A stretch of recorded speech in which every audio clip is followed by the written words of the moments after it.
നിങ്ങൾ സത്യസന്ധമായി രാജ്യസ്നേഹികളാണോ? രാജ്യസ്നേഹമെന്ന് വെച്ചാൽ എന്താണ് എന്നറിയാമോ?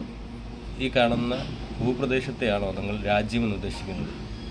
അതോ ഇതിനുള്ളിൽ വരുന്ന നമ്മുടെ തന്നെ സഹോദരങ്ങളായ പല സാഹചര്യങ്ങൾ കൊണ്ട് മറ്റ് മതങ്ങളിലേക്കോ യുക്തിവാദങ്ങളിലേക്കോ നിരീശ്വരവാദങ്ങൾക്ക് മാറിപ്പോയ സഹോദരങ്ങളെ വെട്ടിക്കുത്തി കൊന്നുകൊണ്ട് ഈ രാജ്യം പിടിച്ചടക്കുക അല്ലെങ്കിൽ ഭൂപ്രദേശം പിടിച്ചെടുക്കുന്നതാണ് രാജ്യസ്നേഹമെന്നാണോ നിങ്ങൾ ഉദ്ദേശിക്കുന്നത്?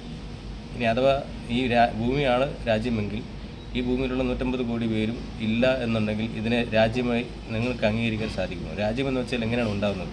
സ്റ്റേറ്റ് എങ്ങനെയാണ് ഉണ്ടാകുന്നത്? ഒരു ഡിസ്ട്രിക്ട് എങ്ങനെയാണ് ഉണ്ടാകുന്നത്? ഒരു പഞ്ചായത്ത് എങ്ങനെയാണ് ഉണ്ടാകുന്നത്? എന്ത് മാനദണ്ഡമാണ്, അളവ് പോലാണ് അതിലുള്ളതെന്ന് നിങ്ങൾക്കറിയാമോ?